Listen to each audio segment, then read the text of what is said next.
Fred. No one must ever know about a forbidden love. Oh, hey everybody. Nice to see you back. So yeah, this is part 2 of the Avatar Last Airbender review, so I'm assuming you watched part 1. So we'll get right back on track. Now, we're going to talk about the action. The action in this movie is decent. It's obvious in the throughout the movie. It's quite clear that these guys put a lot of effort into making the action look realistic. In the cartoon, they took the airbending techniques from actual karate. So they had to go out and find people who knew these techniques. But it doesn't work out very well. It just kind of looks odd and unusual. Then some of the special effects, some of the action itself doesn't look very good. The bending varies. Like there's some bending's better than others. But the problem is, the action is kind of hampered by a few things. For starters, like Aang's fighting, Aang is in the middle of a battle with against 20 fire soldiers, and he's just in a circle. He's fighting them off airbending style, and then we see him get cut off into. Then the screen moves over to him running away from the soldiers. It's really weird because it's like seeing a samurai fight right on this side of the battlefield, and then you cut off and seeing him over here on this side of the battlefield. So it's like,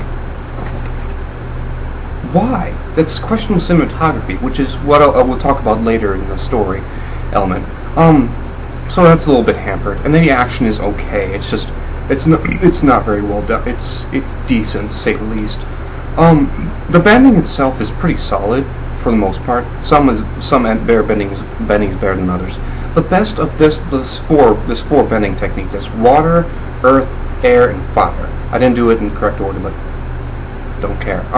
So water bending in this movie is the best, as it has the best effects and the best movements, and it's really done pretty well. Earth bending comes in second, and it's done pretty well. The moving stomp. It's really nice, and the effects to it are really good. The next one is airbending. Aang is obviously the last airbender, so he's the only one who can airbend. But it's just the problem is the effects aren't that great, and he's just whoosh, whoosh, this is staff, and it's okay.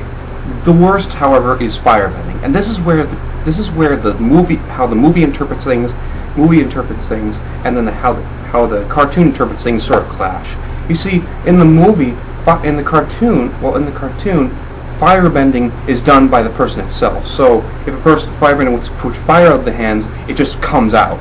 However, in the movie, on the other hand, if they want to do firebending, they have to have a source. So you have to have fire. So you can only do it from a source. Like you need a campfire in order to do firebending. You need an outside source. You don't make fire. You bend fire. You don't make it. And that's a little crap. Firebenders make their own fire. And there's actually one scene that's kind of fun. There's one scene that's kind of funny because Zuko's uncle is doing an awesome firebending move. He's like, and then fire comes out of his hands like an eagle. And it's the best firebending sequence. And all the firebenders are like, oh my god, he's bringing fire out of nothing. And we're like, that's how it's supposed to happen. That's how it's supposed to be done. You bastards.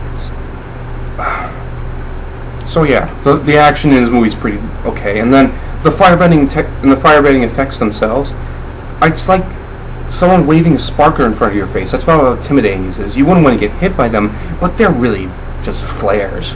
It's like someone shooting a flare gun. It's just not very good.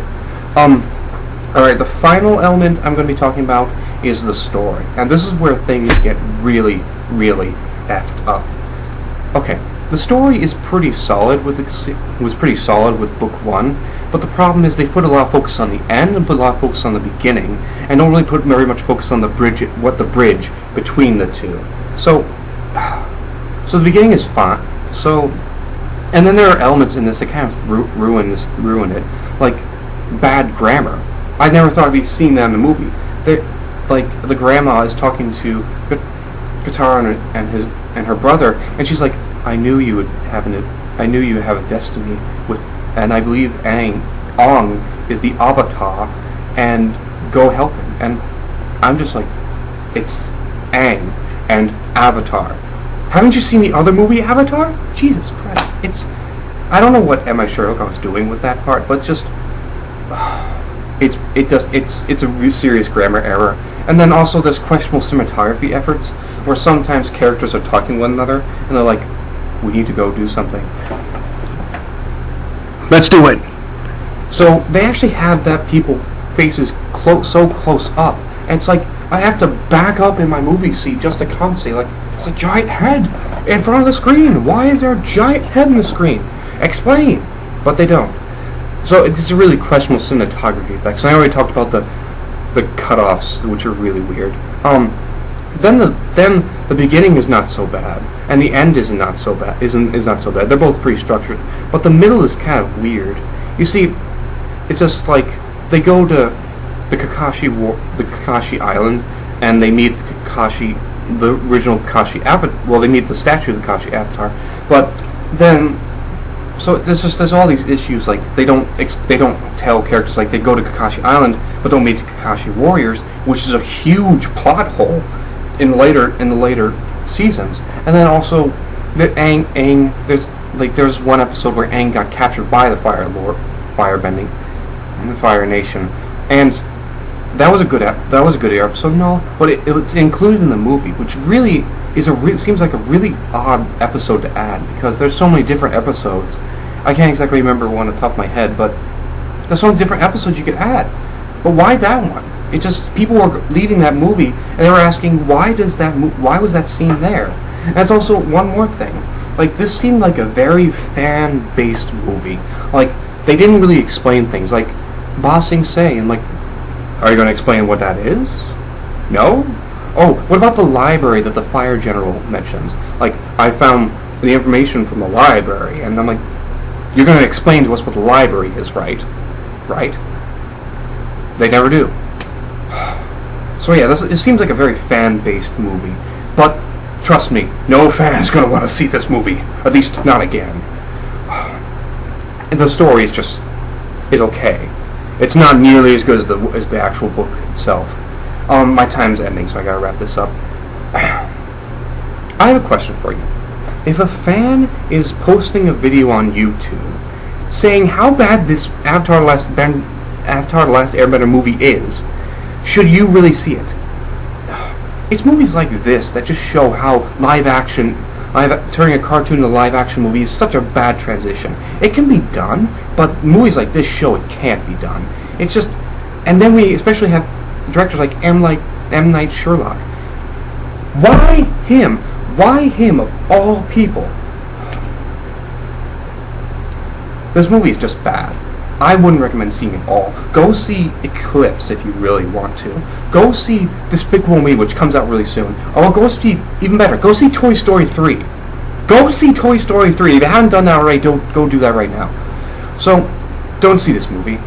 If you want to go see this movie, you might as well take $10 out of your pocket and give it to a terrorist, because that is what you are doing.